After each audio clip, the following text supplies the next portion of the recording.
കേന്ദ്ര സംസ്ഥാന സർക്കാരുകൾക്കെതിരെ തൃശൂർ കളക്ടറേറ്റിലേക്ക് യൂത്ത് കോൺഗ്രസ് നടത്തിയ മാർച്ചിൽ സംഘർഷം. 20-ലധികം യൂത്ത് കോൺഗ്രസ് പ്രവർത്തകരെ പോലീസ് കസ്റ്റഡിയിലെടുത്തു. പ്രവർത്തകരെ പോലീസ് തല്ലിച്ചതച്ചെന്ന് കോൺഗ്രസ് നേതാക്കൾ ആരോപിച്ചു.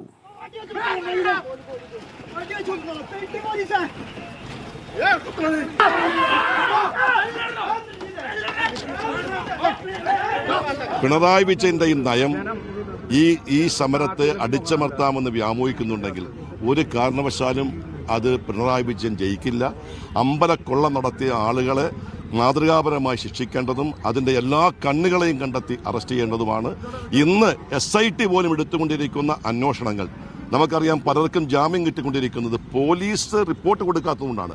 അപ്പോൾ ശബരിമല കൊള്ളയെ പല രീതിയിലും ഡൈല്യൂട്ട് ചെയ്ത് അതിൽ നിന്ന് കുറ്റവാളിയെ രക്ഷിക്കുന്നതിന് വേണ്ടി പിണറായി വിജയൻ എത്ര ശ്രമിച്ചാലും ആ ശ്രമത്തെ ഞങ്ങൾ ശക്തമായി ചെറുക്കും.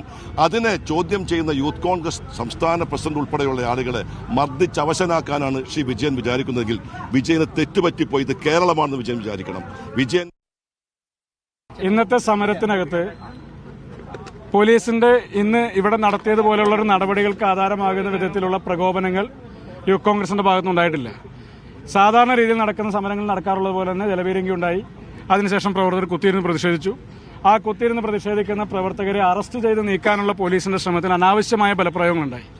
ആ സമരവേദി മുതൽ ഈ പോലീസ് സ്റ്റേഷൻ വരെ പ്രവർത്തകരെ വലിച്ചഴിച്ച് കൊണ്ടുവരാൻ ശ്രമിച്ചതുകൊണ്ടാണ് സ്വാഭാവികമായി പ്രതിഷേധം ഉണ്ടായത്. യൂത്ത് കോൺഗ്രസിന്റെ ഒരു സഹപ്രവർത്തകയുടെ ഈ ബലംപിടുത്തത്തിനിടയിൽ വീഴുകയും അവരുടെ കാലിൽ പോലീസ് ചവിട്ടിയതിന്റെ ഭാഗമായി അവർക്ക് പരിക്കേറ്റപ്പോൾ ആശുപത്രിയിലാണ്.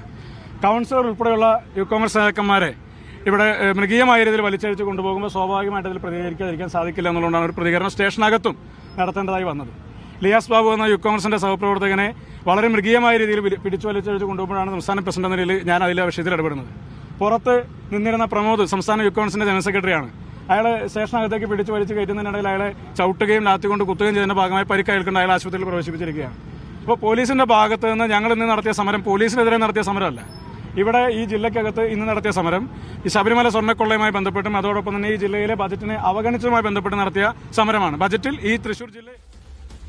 നടരാജ് പരശുരാം ചേരുകയാണ് വിവരങ്ങളുമായി. നടരാജ്, സമീപകാലത്തൊന്നും തൃശ്ശൂരിൽ ഒരു പക്ഷേ യൂത്ത് കോൺഗ്രസിന്റെ ഇത്ര വലിയൊരു പ്രതിഷേധം ഇതിന് സമീപകാലത്തൊന്നും ഉണ്ടായിട്ടില്ല. അപ്പോൾ പ്രവർത്തകരെ പൂർണ്ണമായും വിട്ടയച്ചോ? എന്താണ് നിലവിലെ സ്ഥിതി? എന്താണ് ഇപ്പോൾ അവിടെ?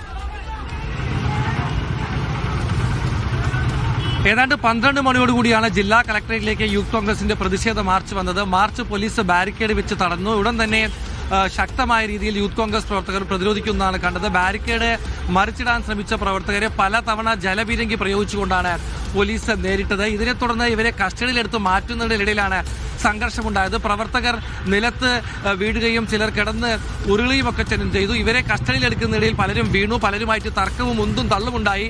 ഇതാണ് പിന്നീട് വലിയ തർക്കത്തിലേക്ക് വഴിതെളിച്ചത്. ജില്ലാ കളക്ടറേറ്റിന്റെ ആസ്ഥാനത്തിന്റെ തൊട്ട് അടുത്ത് ഇവിടെയാണ് തൃശൂർ വെസ്റ്റ് പോലീസ് സ്റ്റേഷൻ ഉള്ളത്. പോലീസ് സ്റ്റേഷന് മുന്നിൽ പ്രവർത്തകരെ കൊണ്ടുപോയപ്പോൾ അവിടെയും ഉന്തും തള്ളുമുണ്ടായി. പ്രവർത്തകർ നിലത്ത് വീണു. ചിലരെ പോലീസ് കസ്റ്റഡിയിലെടുത്തു. പോലീസ് മർദ്ദിച്ചു എന്നുള്ള ഗുരുതര ആരോപണമാണ് കോൺഗ്രസ് പ്രവർത്തകരും യൂത്ത് കോൺഗ്രസ് പ്രവർത്തകരും ഉന്നയിക്കുന്നത്. ശബരിമല കൊള്ള ഉൾപ്പെടെയുള്ള ഗുരുതര വിഷയങ്ങൾ ഉന്നയിച്ചുള്ള ഇത്തരം പോരാട്ടങ്ങളെ അല്ലെങ്കിൽ സമരത്തെ പോലീസ് മർദ്ദനം കൊണ്ട് നേരിട്ടാലും അത് ഫലവത്താവില്ല എന്ന് പിണറായി സർക്കാർ ഓർക്കണമെന്നാണ് കോൺഗ്രസ് നേതാക്കളും യൂത്ത് കോൺഗ്രസ് നേതാക്കളും പറയുന്നത്. അല്പസമയം മുമ്പ് നമ്മൾ ബെന്നി ബെഹനാന്റെ വാക്കുകൾ കേട്ടു. പിന്നീട് സംസ്ഥാന അധ്യക്ഷൻ OJ ജനീഷും ഇക്കാര്യത്തിൽ പ്രതികരിച്ച് നമ്മൾ കണ്ടു. മുൻ DCC അധ്യക്ഷൻ ജോസഫ് ടാജറ്റ് നമ്മോടൊപ്പം ഉണ്ട്. ഈ രീതിയിലാണ് ജോസ് വള്ളൂർ നമ്മോടൊപ്പം ഉണ്ട്. ഈ രീതിയിലാണ് പ്രതിഷേധത്തെ നേരിടുന്നത് എന്നാണ് കോൺഗ്രസ് ഉന്നയിക്കുന്ന ഏറ്റവും വലിയ പ്രശ്നം. എങ്ങനെയാണ് ഇത് മറ്റു ദിവസങ്ങളിൽ ഉണ്ടാവുക? ചരിത്രത്തിൽ ഇതുവരെ ഇല്ലാത്ത രീതിയിലുള്ള വലിയ കൊള്ളയാണ് ശബരിമലയിൽ നടന്നിട്ടുള്ളത് എന്നുള്ള കാര്യം നമുക്ക് എല്ലാവർക്കും അറിയാം. കഴിഞ്ഞ കുറേ ദിവസങ്ങളായി കോൺഗ്രസും യൂത്ത് കോൺഗ്രസും ഐക്യ ജനാധിപത്യ മുന്നണിയും വലിയ പ്രക്ഷോഭത്തിലാണ്. സമരങ്ങളുടെ ഭാഗമായി യൂത്ത് കോൺഗ്രസ് സംസ്ഥാന വ്യാപകമായി സെക്രട്ടേറിയറ്റ് മാർച്ച് ഉൾപ്പെടെ ജില്ലകളിൽ കളക്ടറേറ്റ് മാർച്ച് ഉൾപ്പെടെയുള്ള വലിയ സമരപരിപാടികൾക്ക് നേതൃത്വം കൊടുക്കുകയാണ്. അതിൻ്റെ ഭാഗമായിട്ടാണ് ഇന്ന് സംസ്ഥാന പ്രസിഡന്റ് OJ ജനീഷ് ഉൾപ്പെടെയുള്ള നേതാക്കന്മാർ പങ്കെടുത്ത വലിയൊരു സമരപരിപാടി കളക്ടറേറ്റിന് മുന്നിൽ സംഘടിപ്പിച്ചത്. യൂത്ത് കോൺഗ്രസിന്റെ സംസ്ഥാന ജനറൽ സെക്രട്ടറി C പ്രമോദ്, ജില്ലാ പ്രസിഡന്റ് ഹരീഷ് മോഹൻ, ജില്ലാ ഭാരവാഹികൾ, നിയോജകമണ്ഡലം പ്രസിഡന്റുമാർ, അഞ്ജന, യൂത്ത് കോൺഗ്രസിന്റെ ജില്ലാ വൈസ് പ്രസിഡന്റ് അഞ്ജന ഉൾപ്പെടെയുള്ള 21 പേർക്ക് കാര്യമായ പരിക്ക് പോലീസ് മർദ്ദനത്തിൽ ഉണ്ടായി എന്നതാണ് നമ്മളെല്ലാവരെയും വേദനിപ്പിക്കുന്ന ഒരു കാര്യം. ജനകീയ സമരങ്ങളെ ചോരയിൽ മുക്കി കൊല്ലാനുള്ള പിണറായി വിജയന്റെ ഏറ്റവും ധിക്കാരത്തിന്റെ ഒരു അടയാളമാണ് ഇന്ന് ഈ കളക്ടറേറ്റിന് മുന്നിൽ പോലീസ് ഉപയോഗിച്ച് നടത്തിയെന്ന കാര്യം നമുക്ക് എല്ലാവർക്കും അറിയാം. ഇതുപോലെ തൃശ്ശൂരിൽ യൂത്ത് കോൺഗ്രസിന്റെ പ്രതിഷേധം, ആ പ്രതിഷേധത്തെ വലിയ സംഘർഷമുണ്ടായി. 20-ലധികം വരുന്ന യൂത്ത് കോൺഗ്രസ് പ്രവർത്തകരെ പോലീസ് കസ്റ്റഡിയിലെടുത്തു. പിന്നീട് ചില നേതാക്കളെ വിട്ടയച്ചു. പക്ഷേ പ്രവർത്തകരെ പോലീസ് തല്ലിച്ചതച്ചു എന്ന് കോൺഗ്രസ് നേതാക്കൾ ആരോപിക്കുകയാണ്.